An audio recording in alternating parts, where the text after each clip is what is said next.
Video ini merupakan lanjutan dari video sebelumnya, di mana pada video sebelumnya kita membahas mengenai orang-orang yang seringkali berinteraksi dengan makhluk alam gaib dan apakah dalam diri mereka terdapat sosok kodam yang menjaga hidup mereka. Untuk teman-teman yang baru saja mengeklik video ini, alangkah baiknya teman-teman menyaksikan video sebelumnya agar teman-teman lebih dapat memahami berbagai hal yang akan saya jelaskan di dalam video ini.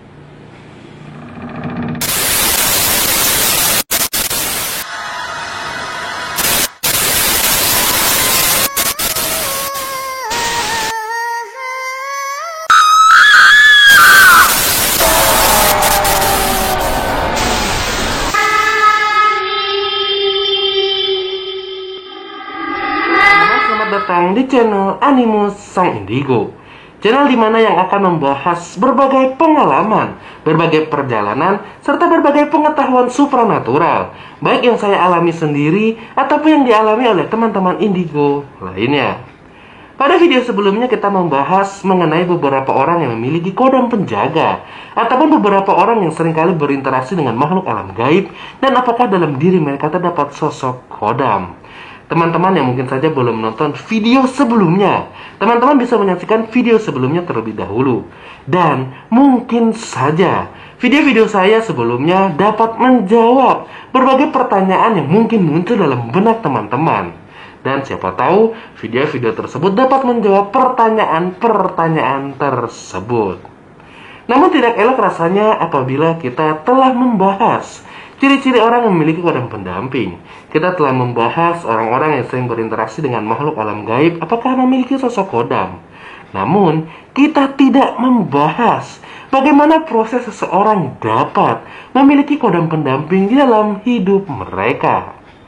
Tentu saja kita semua tahu tidak semua manusia di dunia ini terlahir dengan sosok kodam penjaga dalam hidup mereka. Karena tidak semua orang yang ada di dunia ini memiliki sosok kodam. Hanya orang-orang tertentu.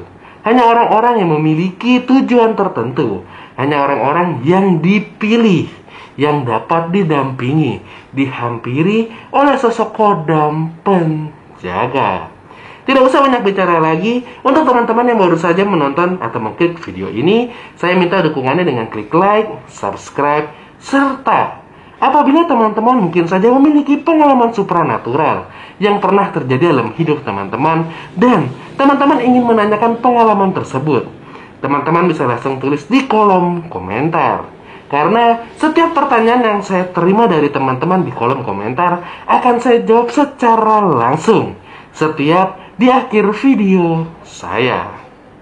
Sebelum kita membahas lebih dalam lagi mengenai bagaimana proses seseorang dapat dihampiri oleh sosok kodam pendamping, ada baiknya kita mengetahui dulu apakah manfaat seseorang yang memiliki sosok kodam dalam hidup mereka.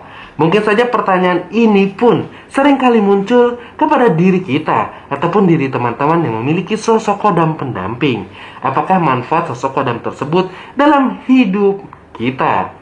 Jika pertanyaan tersebut kita tanyakan kepada orang yang tidak memiliki pengalaman luas dalam dunia supranatural, maka orang tersebut pasti akan menjawab bahwa orang-orang yang memiliki sosok kodam akan dengan mudah mendapatkan penghasilan.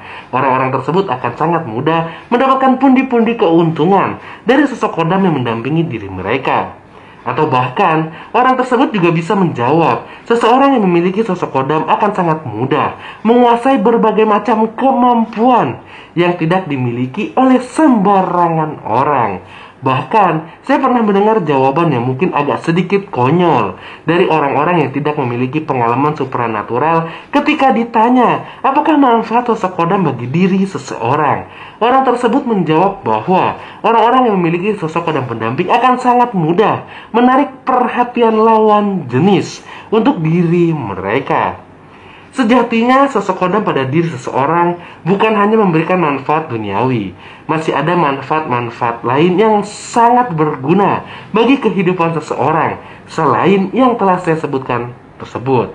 Karena orang-orang yang memiliki sosok kodam pendamping juga dapat menerima berbagai nasihat yang mungkin saja disampaikan oleh Tuhan yang Maha Kuasa dan melalui perantara kodam yang ada pada diri mereka. Nasihat tersebut langsung tersampaikan. Bahkan bukan hanya mengenai nasihat, orang-orang yang memiliki kodam dalam diri mereka juga dapat menolak energi-energi negatif yang akan datang kepada diri mereka. Tentu saja dengan seizin Tuhan yang Maha Kuasa, sosok kodam yang ada pada diri orang tersebut akan menangkal berbagai macam jenis energi negatif yang akan datang menghampiri diri mereka. Bahkan bukan hanya itu teman-teman.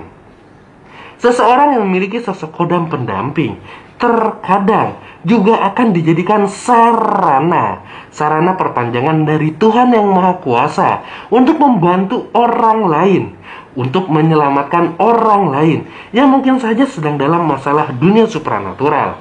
Mungkin saja orang-orang tersebut sedang berada dalam masalah dengan ikatan-ikatan negatif dari sosok makhluk alam gaib.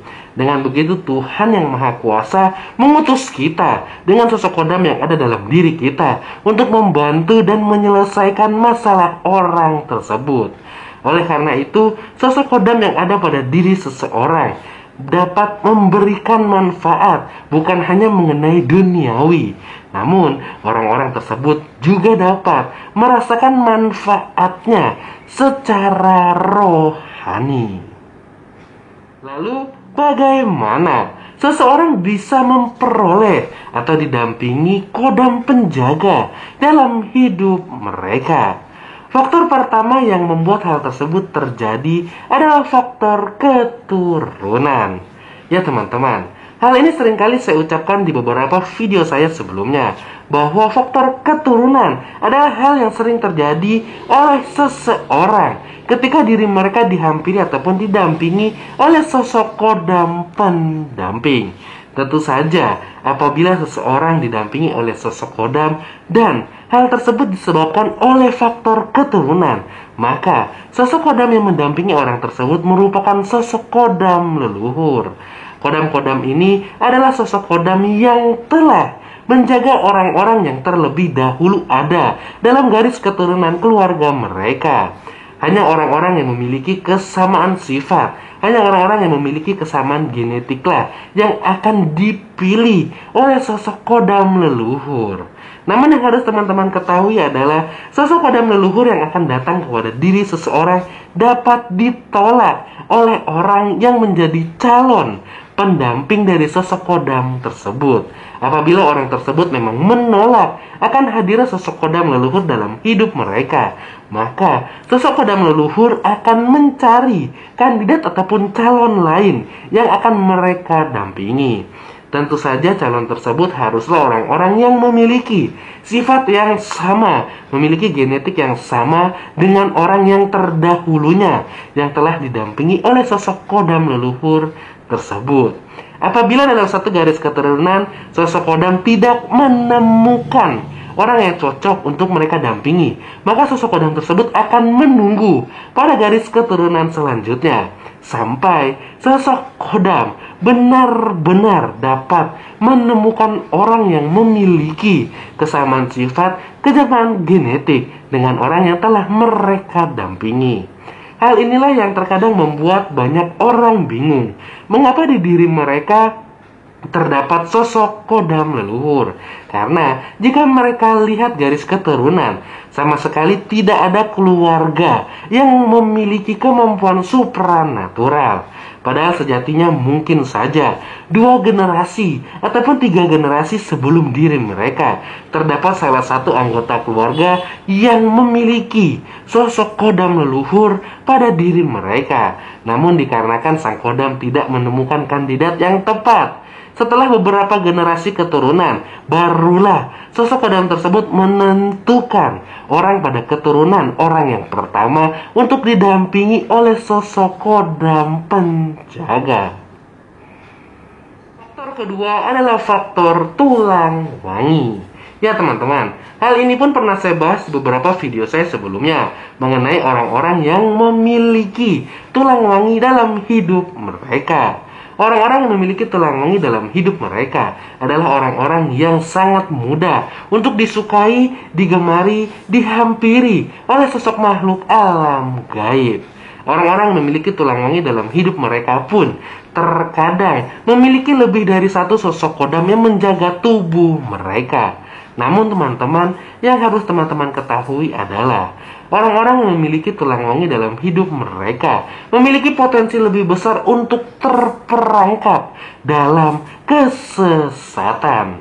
Dikarenakan begitu banyak sosok makhluk alam gaib yang menghampiri diri mereka, maka tidak menutup kemungkinan di antara makhluk alam gaib tersebut akan membawa dampak negatif untuk kehidupan mereka sendiri.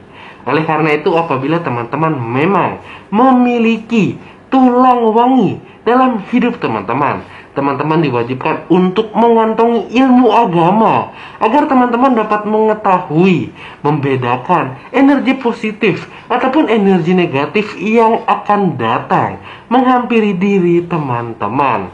Dikarenakan apabila teman-teman telah menguasai, telah mengantongi ilmu agama tersebut, maka teman-teman bisa dengan cepat, dengan mudah menangkal berbagai energi negatif yang akan datang menghampiri diri teman-teman. Faktor ketiga yang membuat seseorang bisa memiliki kodam pendamping dalam hidup mereka adalah faktor ikatan jodoh. Layaknya seperti manusia yang memiliki ikatan jodoh dengan lawan jenisnya, sosok kodam pun memiliki ikatan jodoh dengan orang yang akan mereka dampingi. Hal ini biasanya terjadi ketika ada seseorang yang baru saja mengunjungi sebuah tempat dan baik disengaja maupun tidak disengaja, baik diketahui maupun tidak diketahui, ternyata tempat tersebut memiliki sosok penunggu. Dan penunggu tersebut, makhluk alam gaib tersebut, merasa memiliki ikatan jodoh dengan orang yang mendatangi tempat mereka. Oleh karena itu, penunggu dari tempat tersebut akan mendampingi dan menghampiri orang yang mereka rasa memiliki ikatan jodoh dengan diri mereka. Namun, ada beberapa hal yang terjadi ketika seseorang berikatan jodoh dengan makhluk alam gaib. Orang-orang tersebut biasanya diwajibkan dan diharuskan untuk melakukan berbagai macam ritual untuk mempererat ikatan jodoh mereka dengan sosok makhluk alam gaib tersebut. Yang harus teman-teman ketahui adalah apabila teman-teman pernah dihampiri ataupun didatangi oleh sosok makhluk alam gaib yang merasa berjodoh dengan teman-teman, dan makhluk alam gaib tersebut meminta ritual-ritual ataupun persembahan-persembahan yang setidaknya kita kira tidak masuk akal di dalam pikiran kita, maka teman-teman wajib dan harus menolak makhluk alam gaib tersebut.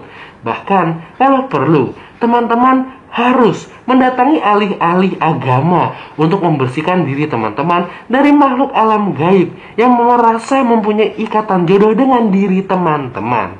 Karena apabila makhluk alam gaib tersebut meminta ritual-ritual ataupun penyembahan-penyembahan aneh, kemungkinan besar makhluk alam gaib tersebut memiliki energi negatif yang dapat membuat diri teman-teman, membuat hidup teman-teman terjerumus juga ke dalam hal negatif. Faktor keempat adalah pemaharan. Ya, hal ini seringkali dilakukan oleh orang-orang yang merasa ingin memiliki sosok kodam dengan instan, walaupun diri mereka tidak memiliki ikatan jodoh dengan kodam tersebut, ataupun orang tersebut tidak memiliki garis keturunan dengan sosok kodam apapun. Bahkan, orang tersebut tidak memiliki tulang wangi dalam diri mereka, namun orang ini sangat menginginkan sosok kodam dalam diri mereka. Maka orang tersebut memilih jalan pintas untuk melakukan pemaharan atau membeli sebuah benda-benda pusaka yang dipercaya dihuni oleh sosok kodam penjaga. Tentu saja hal ini dilakukan bertujuan agar sosok kodam yang mendiami benda pusaka tersebut dapat menjaga diri mereka juga. Sejatinya hal ini percuma teman-teman, Ketika seandainya diri teman-teman berniat untuk membeli sebuah pusaka yang dipercaya memiliki sosok kodam dan berharap sosok kodam tersebut juga akan mendampingi diri teman-teman, maka hal tersebut bisa teman-teman urungkan. Karena apabila teman-teman membeli benda tersebut, belum tentu sosok kodam yang ada dalam benda tersebut juga akan mendampingi diri teman-teman. Karena mungkin saja sosok kodam tersebut tidak merasa ada ikatan jodoh dengan diri teman-teman. Jadi, apapun yang teman-teman lakukan, biaya berapapun yang teman-teman keluarkan untuk membeli benda pusaka tersebut adalah percuma.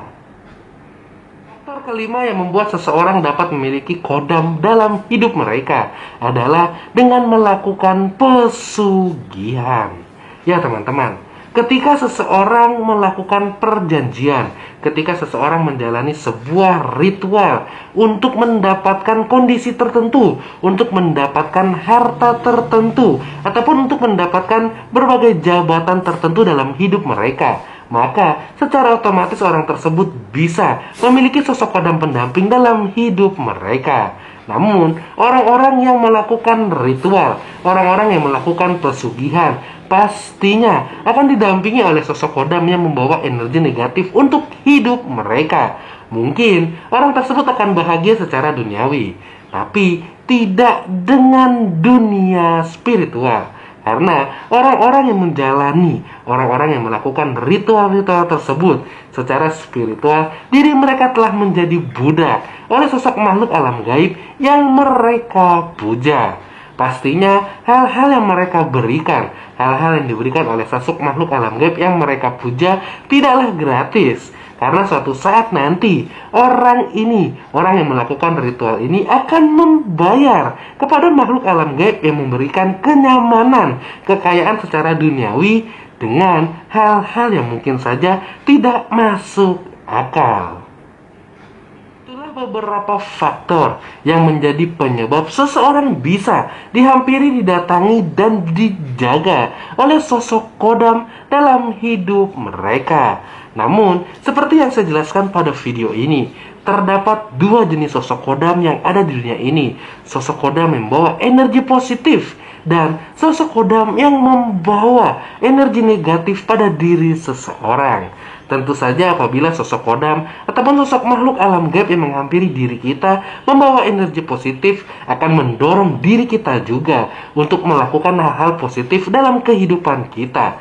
Namun, apa jadinya apabila sosok makhluk alam gaib, apabila sosok kodam yang ada pada diri kita ternyata membawa dampak negatif, memberikan aura negatif dalam kehidupan kita? Bagaimanakah cara kita untuk mengetahui apakah sosok makhluk alam gaib yang ada pada diri kita, apakah sosok makhluk alam gaib yang ada di sekitar kita membawa energi negatif?